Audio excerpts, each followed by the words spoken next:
trance and its, especially in its form of possession trance, and theater are companions in almost all healing rituals, ceremonies, and activities all over the world. And the music you heard as, or didn't quite hear as you came in, is from a Balinese ceremony in which two men in trance, in a costume with a mask, one of those two masks up there, barang mask, dance along with an army of the trance society from their village, armed with Chris knives, also in trance, and encounter the witch Ranga, whose mask you will see as you head for the bathroom up to your right. And in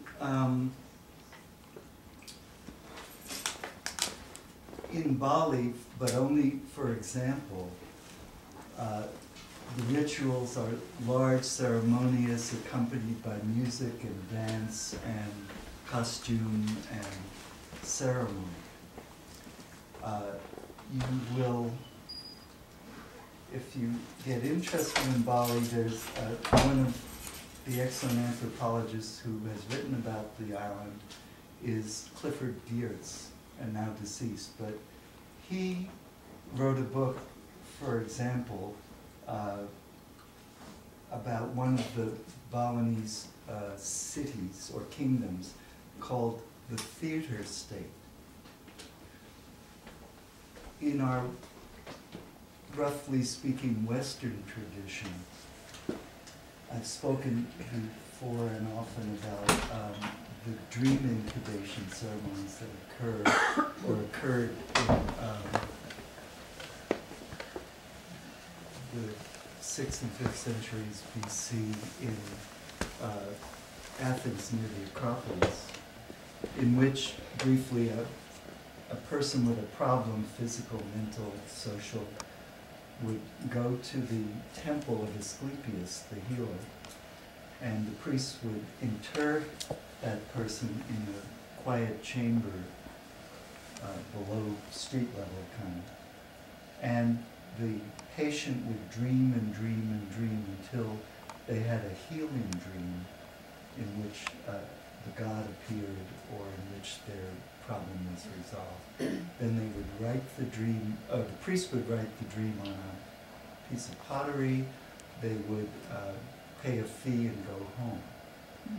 I recently came across another version of the Asclepian ceremonies that relates pretty directly to what we're concerned about today.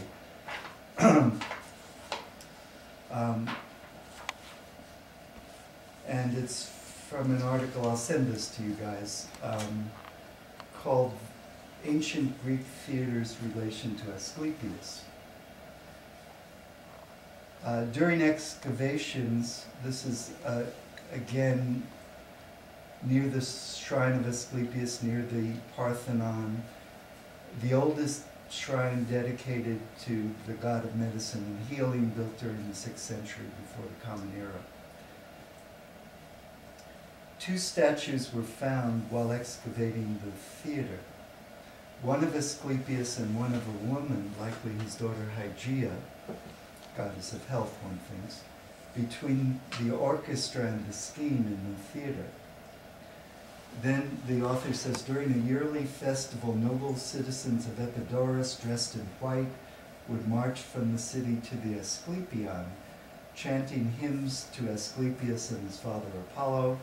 At the sanctuary, these choral hymns, accompanied by a lyre, were continued in the holy theater, which was used as a gathering place following processions for Asclepius.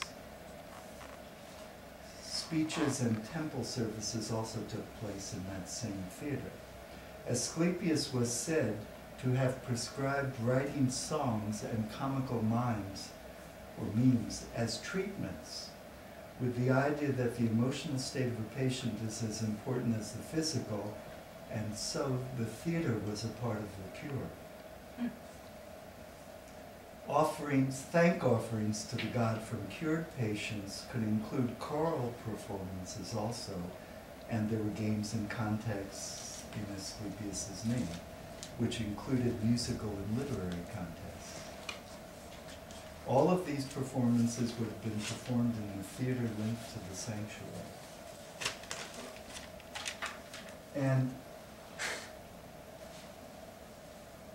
any familiarity that any of us has with Native American healing ceremonies like sand painting, where the patient sits in the middle of the sand painting and is chanted over, where there's fasting or preparation for receiving the healing treatment, can imagine many of these circumstances.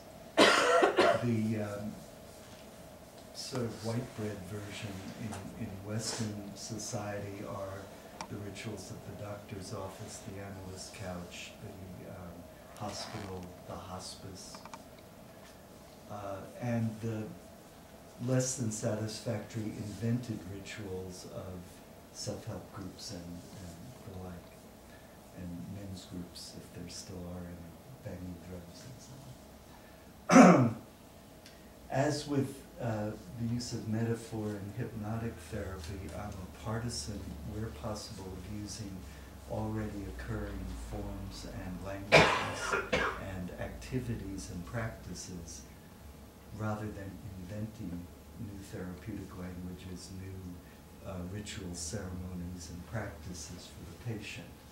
But he pays your money, takes your choice, and people are crazy about protocols, procedures, and kind of ways of doing things that are portmanteaus that cover everybody and everybody's idiosyncrasies. Milton Erickson and his work stand out somewhat from this tradition in his insistence on individuality in the patient, in her own resources, historical quirks, idiosyncrasies, tastes, and ways, and also in the provision of at least individualized therapies. As with the use of language, we repeat ourselves in phrase, gesture, posture, and procedure, so nothing is brand new. But the intent is to treat individuals as persons rather than sets of problems, and as individuals rather than representations of castes or categories or